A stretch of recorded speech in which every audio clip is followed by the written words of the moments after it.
नमस्कार दोस्तों, the exam care में आप सभी का स्वागत है। आइए हम स्टार्ट करते हैं बिहार पुलिस कांस्टेबल भर्ती के लिए प्रैक्टिस सेट नंबर 15। इसमें देखिए हमारा टोटल 100 महत्वपूर्ण प्रश्न होंगे। ठीक, आपकी देखिए परीक्षा तिथि 1, 7 और 15 अक्टूबर को प्रस्तावित है, तो ज़्यादा समय बचा नहीं है। तो कोशिश कीजिए इस टाइम में ज़्यादा से ज़्यादा आप क्या करिए, प्रैक्टिस सेट लगाइए। आप जितने ज़्यादा प्रैक्टिस सेट लगाएंगे आपकी तैयारी उतनी अच्छी होती जाएगी। और जो भी साथी हमारा वीडियो पहली बार देख रहे हैं वो चैनल को सब्सक्राइब जरूर कर लें, जैसे कि आने वाले जितने प्रैक्टिस सेट हमारे हों उसका नोटिफिकेशन आपको मिलता रहे। तो आइए स्टार्ट करते हैं अपना practice set number 15। Okay, question number पहला, भारत का राष्ट्रीय प्रतीक भारत सरकार द्वारा कब अपनाया गया था? तो जो भारत का राष्ट्रीय प्रतीक है भारत सरकार द्वारा कब अपनाया गया है? तो देखिए फर्स्ट का राइट आंसर हो जाएगा ऑप्शन नंबर सी, 26 जनवरी 1950 को अपनाया गया है। और जो राष्ट्रीय प्रतीक है वो क्या है? सिंह स्तंभ। ठीक, आते हैं नेक्स्ट क्वेश्चन। क्वेश्चन नंबर 2, भारतीय संविधान निम्न में से कौन से अनुच्छेद में मनी बिल को परिभाषित किया गया है? तो मनी बिल किस अनुच्छेद में परिभाषित किया गया है? तो सेकंड का राइट आंसर हो जाएगा ऑप्शन नंबर ए, अनुच्छेद 110 में प्रस्तावित है। आते हैं नेक्स्ट क्वेश्चन। क्वेश्चन नंबर 3, निम्नलिखित में से किसके अंतर्गत भारत को एक धर्मनिरपेक्ष राज्य के रूप में वर्णित किया गया है? तो 3 का हमारा राइट आंसर हो जाएगा ऑप्शन नंबर ए, संविधान की प्रस्तावना। ओके, फोर्थ का देखते हैं, भारतीय संविधान के प्रत्येक सदन को बुलाने और स्थगित करने का अधिकार किसे प्राप्त है? तो फोर्थ का हमारा राइट आंसर हो जाएगा ऑप्शन नंबर डी, राष्ट्रपति को। आते हैं नेक्स्ट क्वेश्चन में। क्वेश्चन नंबर 5 देखते हैं, भारत के पहले उप प्रधानमंत्री कौन थे और वह किस राजनीतिक दल के थे? तो देखिएगा भारत के उप प्रधानमंत्री पहले कौन है? तो हमारे सरदार वल्लभ भाई पटेल हैं, और ये INC इंडियन नेशनल कांग्रेस के राजनीतिक दल के सदस्य थे। आते हैं नेक्स्ट क्वेश्चन में। क्वेश्चन नंबर 6, नगर पालिका का सदस्य बनने के लिए आवश्यक न्यूनतम आयु भारत के संविधान के अनुच्छेद 243 भी मतलब 243(5) के अनुसार है। तो नगर पालिका का सदस्य बनने के लिए आवश्यक न्यूनतम आयु क्या है? तो 6 का हमारा राइट आंसर हो जाएगा ऑप्शन नंबर ए, 21 वर्ष है। ओके, आते हैं 7 में, जब इंदिरा गांधी देश के प्रधानमंत्री थे तो उस दौरान भारत में आंतरिक आपातकाल की घोषणा की गई। तो कब की गई थी? आंतरिक आपातकाल की घोषणा की गई थी कब? तो हमारा राइट आंसर हो जाएगा बी ऑप्शन, 1975 में की गई है। ओके, आते हैं next question. Question number 8, Bharat के नियंत्रक एवं महालेखा परीक्षक जो कैग है का सामान्य कार्यकाल कितने वर्ष का होता है? तो 8 का हमारा राइट आंसर हो जाएगा डी, 6 वर्ष का होता है। 9 देखते हैं, इनमें से कौन सा जीव भारत का राष्ट्रीय जल जीव है? तो भारत का राष्ट्रीय जल जीव कौन सा है? तो 9 का राइट आंसर है हमारा सी, गंगा नदी की डॉल्फिन। ओके, आते हैं नेक्स्ट क्वेश्चन में। क्वेश्चन नंबर 10, IPC का विस्तार है, जो IPC की धारा लगती है सब, तो उसका विस्तार, IPC का विस्तार क्या है? तो देखिएगा 10 का हमारा राइट आंसर हो जाएगा सी, इंडियन पीनल कोड। जो इंडियन पीनल कोड है इसी का विस्तार है IPC का। आते हैं नेक्स्ट क्वेश्चन। क्वेश्चन नंबर 11, किस ग्रह को पृथ्वी के जुड़वा के रूप में जाना जाता है? तो पृथ्वी के जुड़वा के रूप में, अर्थ ट्विन के रूप में किसे जाना जाता है? तो 11 का राइट आंसर हो जाएगा डी, शुक्र को। 12 देखते हैं, उत्तर पश्चिम भारत में सर्दियों में वर्षा का कारण है, क्या कारक है? उत्तर पश्चिम भारत में सर्दियों में जो वर्षा होती है, ठंडियों में जो वर्षा, क्या कारण है? तो 12 का देखिए राइट आंसर हो जाएगा ए, पश्चिमी विक्षोभ, ये कारण है जो कि सर्दियों में वर्षा होती है। आते हैं नेक्स्ट क्वेश्चन में।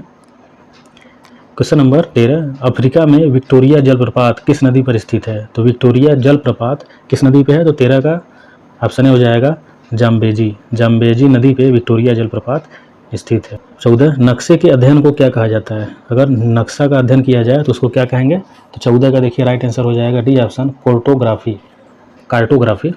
तो डी ऑप्शन क्या हो जाएगा? कार्टोग्राफी कहा जाता है नक्शे का अध्ययन। 15 देखते हैं, धूपगढ़ पहाड़ी की सबसे ऊंची चोटी है। तो धूपगढ़ किस पहाड़ी की सबसे ऊंची चोटी है? तो हमारा राइट आंसर हो जाएगा यहाँ पे ए, सतपुड़ा। ठीक, 15 का ए ऑप्शन सही है, सतपुड़ा पहाड़ी की सबसे ऊंची चोटी क्या है? धूपगढ़ है। आते हैं नेक्स्ट क्वेश्चन। क्वेश्चन नंबर 16, बांधों और उनकी स्थिति वाले राज्यों का निम्नलिखित में से कौन सा युग्म सुमेलित नहीं है? अब देखिए जो बांध है और उनकी स्थिति वाले जो राज्य हैं कौन सुमेलित नहीं है, नहीं बताना है। तो 16 का हमारा देखिए जो सी है, शांति सागर, ये केरल में नहीं है। ठीक, बाकी स्टैनली जलाशय तमिलनाडु में है, गोविंद सागर हिमाचल प्रदेश में है, नागार्जुन सागर आंध्र प्रदेश में, सभी सही है, इस सी ऑप्शन गलत है। आते हैं नेक्स्ट क्वेश्चन। क्वेश्चन नंबर 17, संकर तिलहनों की बुआई की वजह से खाद्य तेल के उत्पादन में अचानक हुई वृद्धि को कौन क्रांति कहा कौन सी क्रांति कहा गई है? तो 17 का देखिए राइट आंसर हो जाएगा ऑप्शन सी, पीली क्रांति। जब तिलहनों की बात हो तो पीली क्रांति में आती है। ठीक, आते हैं 18, कानपुर इनमें से किस नदी किनारे स्थित है? जो कानपुर है किस नदी किनारे स्थित है? तो 18 का हमारा राइट आंसर हो जाएगा सी, गंगा नदी के किनारे स्थित है। ठीक, जो लखनऊ है हमारा यमुना नदी के किनारे है। आते हैं नेक्स्ट क्वेश्चन, क्वेश्चन नंबर 19, सम्राट अशोक ने पत्थर के स्तंभों और पत्थर के तख्तों पर अपने कितने आदेश उत्कीर्ण करवाकर अपने राज्य के प्रमुख स्थानों पर स्थापित किया ताकि लोग तदनुसार आचरण कर सकें? तो देखिए 19 का हमारा राइट आंसर हो जाएगा ऑप्शन नंबर बी, 14 शिलालेखों का स्थापना की थी। ओके, आते हैं नेक्स्ट क्वेश्चन में। क्वेश्चन नंबर 20 देखते हैं, निम्न में से किसकी रचना कालिदास द्वारा की गई? किसकी रचना कालिदास द्वारा की गई है? तो हमारा आंसर हो जाएगा ऑप्शन नंबर ए, कुमार संभवम। ओके, 21 देखते हैं, इंडिया नाम नदी से लिया गया है। जो इंडिया नाम है किस नदी से लिया गया है? तो हमारा देखिए राइट आंसर ए हो जाएगा, सिंधु नदी से लिया गया है। इसे इंग्लिश में इंडस रिवर भी कहते हैं। इंडस से इंडिया हो गया है। ठीक, आते हैं 22 क्वेश्चन में। क्वेश्चन नंबर 22, इनमें से किसने अजमेर में 2.5 दिन का झोपड़ा निर्मित कराया था? जो 2.5 दिन का झोपड़ा है ये किसने बनवाया था? तो 22 का हमारा राइट आंसर हो जाएगा बी, कुतुबुद्दीन ऐबक ने बनवाया है 2.5 दिन का झोपड़ा। क्वेश्चन नंबर 23, इनमें से किसने अपने साम्राज्य को संगठित एवं मजबूत बनाने के लिए सिंधु नदी से लेकर बंगाल में स्थित सोनार घाटी तक शाही या फिर रॉयल जिसे कहते हैं सड़क का निर्माण करवाया था? इसका नाम ब्रिटिश काल के दौरान बदलकर जीटी रोड कर दिया गया था। तो कौन था? तो 23 का देखिए हमारा राइट आंसर हो जाएगा बी, शेरशाह सूरी थे। इन्होंने ही ग्रैंड ट्रंक रोड या फिर जीटी रोड का निर्माण करवाया था। 24 देखते हैं, भारत का अंतिम मुगल शासक कौन था? तो अंतिम मुगल शासक कौन है भारत का? तो 24 का हमारा राइट आंसर हो जाएगा डी, बहादुर शाह द्वितीय। जो बहादुर शाह द्वितीय हैं अंतिम मुगल शासक थे। आते हैं नेक्स्ट क्वेश्चन में। क्वेश्चन नंबर 25, विश्व प्रसिद्ध स्वर्ण मंदिर की आधारशिला किसने रखी थी? तो स्वर्ण मंदिर जो है गोल्डन टेम्पल जो अमृतसर में है पंजाब के, तो किसने बनवाया था? तो 25 का देखिए राइट आंसर हो जाएगा बी, हजरत मियाँ मीर जी। हजरत मियाँ मीर जी ने बनवाया था। क्वेश्चन नंबर 26 देखते हैं, बंगाल की सेना के सैनिकों ने 10 मई 1857 को मेरठ में विद्रोह कर दिया था। उस समय मुगल सम्राट कौन था? तो उसमें मुगल सम्राट कौन था जब विद्रोह हुआ था? तो 26 का देखिए राइट आंसर ये हो जाएगा, बहादुर शाह जफर था। कौन था? बहादुर शाह जफर। 27 देखते हैं, किस स्थान को nursery of the Bengal army कहा जाता है? तो nursery of the Bengal army किसे कहा जाता है, किस क्षेत्र को? तो 27 का देखिए राइट आंसर डी हो जाएगा, अवध। आते हैं नेक्स्ट क्वेश्चन। क्वेश्चन नंबर 28, इनमें से कौन सी कार्यवाही सविनय अयोध्या आंदोलन के शुरू होने की वजह बनी? तो कौन थी? तो 28 का देखिए राइट आंसर हो जाएगा सी, दांडी यात्रा। ओके, आते हैं next question. Question number 29, Awadh साम्राज्य के बारे में यह कथन किसका है कि यह वह फल है जो किसी न किसी दिन हमारे मुंह में टपक जाएगा? तो 29 का राइट आंसर है सी, लॉर्ड डलहौजी का कथन था। 30 देखते हैं, पहली बार किस योजना के तहत निजी क्षेत्र को सार्वजनिक क्षेत्र पर वरीयता दी गई थी? तो 30 का राइट आंसर है ए, 7वीं पंचवर्षीय योजना। आते हैं next question. Question number 31, bank दर जो बैंक रेट है शब्द का क्या अर्थ है? तो बैंक दर का अर्थ क्या है मैम? तो 31 का देखिए इसमें है डी ऑप्शन। तो ऑप्शन देख लेते हैं, डी, केंद्रीय बैंक द्वारा वाणिज्यिक बैंक को दिए गए अपने ऋणों पर लगाई जाने वाली ब्याज दर। तो बैंक दर क्या है? तो जो देखिएगा केंद्रीय बैंक द्वारा वाणिज्य बैंक को दिए गए अपने ऋणों पर लगाई जाने वाली जो ब्याज दर है उसी को बैंक दर कहा जाता है। 32 देखते हैं, वह दर जिस पर भारतीय रिजर्व बैंक अन्य बैंकों से ऋण लेती है क्या कहलाती है? तो ऐसा कौन सा दर है जो भारतीय रिजर्व बैंक जो आरबीआई है अन्य बैंकों से ऋण लेती है और उसे क्या कहते हैं? तो 32 का देखिए राइट आंसर हो जाएगा सी, रिवर्स रेपो दर। क्या कहेंगे? रिवर्स रेपो दर। आते हैं next question. Question number 33, Bharat में 100% प्राइमरी शिक्षा प्राप्त करने वाला पहला राज्य कौन सा है? तो 100% प्राइमरी शिक्षा प्राप्त करने वाला पहला राज्य कौन है? तो 33 का देखिए राइट आंसर डी हो जाएगा, केरल। वैसे भी केरल की साक्षरता दर भारत में सबसे अधिक है। 34 देखते हैं, भारत में कृषि के संदर्भ में एमएसपी का पूरा रूप क्या है? तो कृषि के संबंध में जो एमएसपी है इसका पूर्ण रूप मतलब इसका फुल फॉर्म क्या है? 34 का राइट आंसर हो जाएगा D option, minimum support price. जो मिनिमम सपोर्ट प्राइस है वो एमएसपी का पूर्ण रूप है। आते हैं नेक्स्ट क्वेश्चन में। क्वेश्चन नंबर 35, इंद्रधनुष 2.0 का किससे संबंधित है? तो हमारा राइट आंसर हो जाएगा ऑप्शन नंबर ए, सार्वजनिक क्षेत्रक बैंकों का पुनर्पूंजीकरण। ओके, आते हैं नेक्स्ट क्वेश्चन। क्वेश्चन नंबर 36, सौभाग्य योजना केंद्र सरकार के किस मंत्रालय के अधीन है, किस मंत्रालय के नियंत्रण के अधीन है सौभाग्य योजना? तो 36 का देखिए राइट आंसर सी हो जाएगा, विद्युत मंत्रालय। ओके। 37 देखते हैं, भारत में पहली पशुधन गणना किस वर्ष के दौरान की गई थी? तो पशुधन गणना भारत में पहली बार किस वर्ष हुई है? तो 37 का देखिए राइट आंसर हो जाएगा डी, 1919 और 1920। ओके, ये 1920 है, डी ऑप्शन सही है। आते हैं next question. Question number 38, Tamil Nadu का सबसे लोकप्रिय लोक नृत्य कौन सा है? तो तमिलनाडु का सबसे लोकप्रिय नृत्य कौन सा है? तो 38 का देखिए हमारा राइट आंसर हो जाएगा ऑप्शन नंबर ए, कारगम। कारगम जो है सबसे लोकप्रिय नृत्य है तमिलनाडु का। 39 देखते हैं, 39 का है, निम्नलिखित में से कौन सा शास्त्रीय नृत्य अपने वर्तमान रूप में मुगल परंपरा से प्रभावित है? तो कौन है? तो 39 का राइट आंसर हो जाएगा सी, कथक। कथक है जो उत्तर प्रदेश की शास्त्रीय नृत्य है। ठीक, ये मुगल परंपरा से प्रभावित है। आते हैं next question. Question number 40, wealth of Nations, wealth of Nations नामक पुस्तक के लेखक कौन है? तो वेल्थ ऑफ नेशंस के पुस्तक के लेखक कौन है? तो 40 का राइट आंसर हो जाएगा एडम स्मिथ है, एडम स्मिथ है। 41 देखते हैं, संयुक्त राष्ट्र दिवस प्रतिवर्ष किस तिथि को मनाया जाता है? तो संयुक्त राष्ट्र दिवस प्रतिवर्ष किस तिथि को मनाते हैं? तो 41 का राइट आंसर हो जाएगा ए ऑप्शन, 24 अक्टूबर को मनाया जाता है। आते हैं नेक्स्ट क्वेश्चन। 42, शांति स्वरूप भटनागर वार्षिक पुरस्कार किस क्षेत्र में उत्कृष्ट उपलब्धि के लिए दिया जाता है? तो ऑप्शन देख लेते हैं। तो हमारा राइट आंसर हो जाएगा सी ऑप्शन, विज्ञान और तकनीक के क्षेत्र में। ओके। 43 देखते हैं, इनमें से कौन सा विश्व व्यापार संगठन का पूर्ववर्ती था? तो WTO जो कि विश्व व्यापार संगठन का पूर्ववर्ती था, कौन था? तो 43 का देखिए राइट आंसर हो जाएगा बी ऑप्शन, व्यापार एवं शुल्क पर सामान्य करार। तो व्यापार एवं शुल्क पर सामान्य करार ही क्या था? विश्व व्यापार संगठन का पूर्ववर्ती। आते हैं नेक्स्ट क्वेश्चन। क्वेश्चन नंबर 44 देखते हैं, GSLV का पूरा नाम क्या है? तो हमारा राइट आंसर हो जाएगा ऑप्शन नंबर ए, जियो सिंक्रोनस सैटेलाइट लॉन्च व्हीकल। जियो सिंक्रोनस सैटेलाइट लॉन्च व्हीकल है। ओके। 45 देखते हैं, ONGC का मुख्यालय कहाँ स्थित है? तो ONGC का मुख्यालय कहाँ पे है? तो 45 का हमारा राइट आंसर हो जाएगा ऑप्शन नंबर डी, देहरादून में स्थित है ONGC का मुख्यालय। आते हैं नेक्स्ट क्वेश्चन में। क्वेश्चन नंबर 46 देखते हैं, मानक PC कीबोर्ड पर कितनी फंक्शन कुंजियाँ उपस्थित होती हैं? PC मतलब पर्सनल कंप्यूटर है, तो कंप्यूटर में जो कीबोर्ड होती है कितनी फंक्शन कुंजियाँ जो बटन है उपस्थित है? तो हमारी देखिए राइट आंसर है 46 का ऑप्शन नंबर सी, 12 कुंजी उपस्थित होती हैं। ठीक, जैसे उसमें लिखा होता है क्या, F1, F2, F3, तो कहाँ तक होता है? F12 तक होता है, 12 फंक्शन होते हैं। 47, प्रकाशिक या फिर ऑप्टिकल फाइबर में सिग्नल कैसे प्रेषित होता है? तो देखिए 47 का हमारा राइट आंसर हो जाएगा सी, संपूर्ण आंतरिक परावर्तन के कारण। तो संपूर्ण आंतरिक परावर्तन के कारण हमारा क्या होता है? ऑप्टिकल फाइबर में सिग्नल प्रेषित होता है। आते हैं नेक्स्ट क्वेश्चन में। Question number 48, MS office software में काम करते समय आप पिछले कार्य को पूर्ववत करने के लिए US की कीबोर्ड लेआउट पर निम्नलिखित में से कौन सी कमांड देंगे? तो कौन सी कमांड दिया जाएगा? तो 48 का हमारा राइट आंसर हो जाएगा डी ऑप्शन, Ctrl+Z। ओके। 49 देखते हैं, XHTML का पूर्ण रूप क्या है? तो XHTML का फुल फॉर्म क्या है? 49 का हमारा राइट आंसर हो जाएगा B, extensible hypertext markup language. ठीक, एक्सटेंसिबल हाइपरटेक्स्ट मार्कअप लैंग्वेज। आते हैं नेक्स्ट क्वेश्चन। क्वेश्चन नंबर 50, भौतिक मात्रा चुंबकीय प्रवाह घनत्व की इकाई क्या है? तो जो चुंबकीय प्रवाह घनत्व है इसकी इकाई पूछ रहा है, तो क्या है? तो 50 का राइट आंसर हो जाएगा डी, टेस्ला। ओके।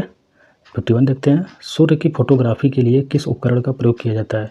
तो सूर्य की जो फोटोग्राफी होती है किस उपकरण के उपयोग करके खींची जाती है? 51 का हमारा राइट आंसर हो जाएगा डी, स्पेक्ट्रो हीलियोग्राफ। ओके, स्पेक्ट्रो हीलियोग्राफ से सूर्य की फोटोग्राफी की जाती है। आते हैं नेक्स्ट क्वेश्चन में। क्वेश्चन नंबर 52, बुरादे से ढकी हुई बर्फ़ जल्दी से क्यों नहीं पिघलती? तो जो बुरादा, अगर बर्फ़ को बुरादे से हम ढक दें तो जल्दी नहीं पिघलेगी। क्यों नहीं पिघलेगी? तो इसका ऑप्शन है सी, बुरादा उष्मा का क्या होता है? कुचालक। कुचालक होने के नाते क्या है, ये हमारा बर्फ़ जल्दी नहीं पिघलती है। आते हैं नेक्स्ट क्वेश्चन। क्वेश्चन 53, प्रत्यक्ष किरण सौर विकिरण के मापन के लिए निम्न में से किस उपकरण का प्रयोग किया जाता है? तो हमारा राइट आंसर हो जाएगा 53 का option number C, pyrheliometer. Okay, pyrheliometer. Question number 54, निम्नलिखित में से कौन सी परमाणु के केंद्रक के अंदर स्थिति होती है? तो कौन सी परमाणु के केंद्रक के अंदर स्थिति होती है? तो 54 का हमारा राइट आंसर हो जाएगा ये, प्रोटॉन्स और न्यूट्रॉन्स। प्रोटॉन्स और न्यूट्रॉन्स। आते हैं नेक्स्ट क्वेश्चन में। नेक्स्ट क्वेश्चन हमारा है 55, लोहे को जंग से सुरक्षित रखने के लिए किस विधि का प्रयोग किया जाता है। तो जंग से अगर हमें लोहे को सुरक्षित रखना है तो किस विधि से हम क्या कर सकते हैं, इसका उपयोग करते हैं किस विधि का। 55 का राइट आंसर हो जाएगा बी, यसद लेपन का प्रयोग किया जाता है। 56, निम्नलिखित तत्वों में से किसका सबसे कम गलनांक है। तो इन चारों तत्वों में से सबसे कम गलनांक किसका है, तो 56 का हमारा राइट आंसर हो जाएगा ये हीलियम का सबसे कम गलनांक है। 57 देखते हैं, शुष्क बर्फ का ठोस रूप है। जो शुष्क बर्फ है किसका ठोस रूप है, तो ऑप्शन नंबर सी हो जाएगा कार्बन डाइऑक्साइड का, और इसका फार्मूला होता है CO2। ठीक, इसका शुष्क बर्फ का है 70। आते हैं अगले क्वेश्चन में। क्वेश्चन नंबर 58, बॉक्साइड का एक अयस्क या खनिज है। जो बॉक्साइड है किसका अयस्क है, तो 58 का हमारा राइट आंसर हो जाएगा ऑप्शन नंबर ए, एल्युमिनियम का। ओके, 59 देखते हैं, कोशिका की ऊर्जा मुद्रा के रूप में किसे जाना जाता है। तो हमारा राइट आंसर हो जाएगा बी, एडिनोसिन ट्राइफॉस्फेट। ओके, आते हैं नेक्स्ट क्वेश्चन।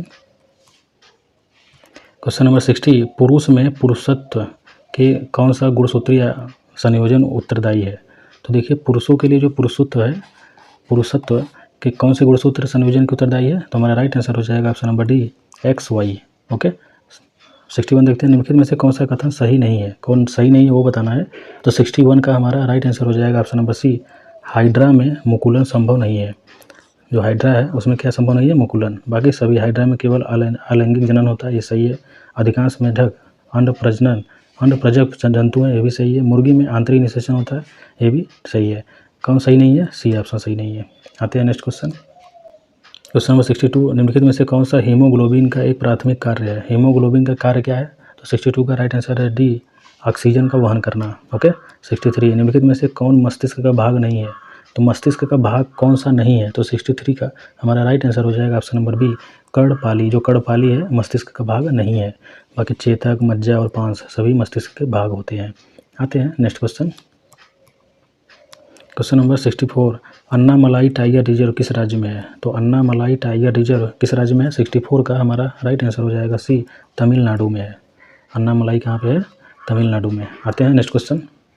क्वेश्चन नंबर 65, मार्च 2023 में प्रधानमंत्री नरेंद्र मोदी ने कहाँ पर विश्व के सबसे लंबे रेलवे प्लेटफॉर्म का उद्घाटन किया है। तो 65 का राइट आंसर हो जाएगा हमारा option number B, Hubli Dharwad में। 66, जनवरी 2023 में भारत का पहला संविधान साक्षर जिला किसे घोषित किया गया। तो 66 का हमारा राइट आंसर हो जाएगा ऑप्शन ए, कोल्लम। आते हैं नेक्स्ट क्वेश्चन में। क्वेश्चन नंबर 67, मार्च 2023 में यूरोपीय आयोग ने किस भारतीय उत्पाद को संरक्षित भौगोलिक संकेत PGI का दर्जा प्रदान किया। तो हमारा देखिए 67 का राइट आंसर हो जाएगा बी, कांगड़ा चाय को। 68, फरवरी 2023 में क्षेत्रीय भाषा में निर्णय प्रकाशित करने वाला देश का पहला उच्च न्यायालय कौन सा बना है। तो कौन सा बना है, तो हमारा राइट आंसर हो जाएगा 68 का ऑप्शन नंबर डी, केरल उच्च न्यायालय। इसने क्षेत्रीय भाषा में क्या किया कि निर्णय प्रकाशित किया। आते हैं नेक्स्ट क्वेश्चन। क्वेश्चन नंबर 69, जनवरी 2023 में कौन सा जिला 5G तकनीक लागू करने वाला देश का पहला आकांक्षी जिला बन गया। तो कौन सा था, 69 का डी, विदिशा। 70 देखते हैं, जनवरी 2023 में 26वें राष्ट्रीय युवा महोत्सव का आयोजन कहाँ किया गया है। तो 70 का राइट आंसर है ये, हुबली कर्नाटक में। अब इसके बाद देखिए हमारा 10 क्वेश्चन रीजनिंग मैथ होगा, तो उसको छोड़ के सीधा हम इंग्लिश हिंदी पर चलते हैं। Question number 81, the following sentence has been split into 4 segment, identify the segment that contain a grammatical error. तो किसमें हमारा एरर है, हमें वो बताना है। तो देखिए हमारा इसमें एरर है, एंड बी कुड, इसमें एरर है। तो कुड के जगह पे क्या होना चाहिए था, हमारा मस्ट प्रयोग होना चाहिए था, तो हमारा सही हो जाता। तो कौन सा आंसर हो जाएगा, एंड बी कुड, मतलब बी ऑप्शन सही है, इसमें हमारा एरर है। आते हैं next question. Question number 82, select the most appropriate meaning of the given idioms full stream ahead. जो फुल स्ट्रीम अहेड है इसका अप्रोप्रिएट मीनिंग क्या हो जाएगा, तो हमारा राइट आंसर इसका हो जाएगा option number C, move onward with determination. Okay, आते हैं next question. 83, select the most appropriate synonym of the given word. हमें सिनोनिम बताना है इसका विली का। जो विली देखिए क्या है, विली हमारा जो होता है उसका मतलब होता है चतुर या फिर धूर्त, चतुर। ठीक, और उसके बाद यहाँ पे देखिए इसका जो सिनोनिम हो जाएगा समानार्थी शब्द। तो 83 का राइट आंसर है यहाँ पे सी ऑप्शन, क्राफ्टी। जो क्राफ्टी है इसका मीनिंग होता है चालाक, तो वही है, चतुर हो चाहे चालाक हो सेम है, तो सी ऑप्शन सही है। आते हैं next question. Question number 84, select the most appropriate option to fill in the blanks, look at the hippo about happily in the river. तो यहाँ पे क्या भरा जाएगा, तो 84 का राइट आंसर हो जाएगा option number B, splashing. Okay, जो स्प्लैशिंग है इसका मतलब देखिए एक तरह से होता है छिड़कना, ओके, या फिर पानी इधर उधर उड़ेलना। तो हमारा यहाँ पे फिल इन द ब्लैंक्स में भरा जाएगा। 85 देखते हैं, सेलेक्ट द इनकरेक्ट स्पेल्ड, कौन सा गलत लिखा हुआ है। 85 का राइट आंसर हो जाएगा सी पॉकेट। यहाँ पे PECKET लिखा है, यहाँ पे क्या होना चाहिए था, PA होना चाहिए। ये जो E है यहाँ पे A होगा तो सही हो जाता। ओके, आते हैं next question. Question number 86, select the most appropriate option to fill in the blanks. तो इसमें भरना है हमें। In the year 1973 1973 there were only 5 tiger reserve but the number has rise to 50। तो यहाँ पे क्या भरा जाएगा, 36 का देखिए हमारा राइट आंसर हो जाएगा option number A gradually. Okay, gradually यहाँ पे फिल किया जाएगा।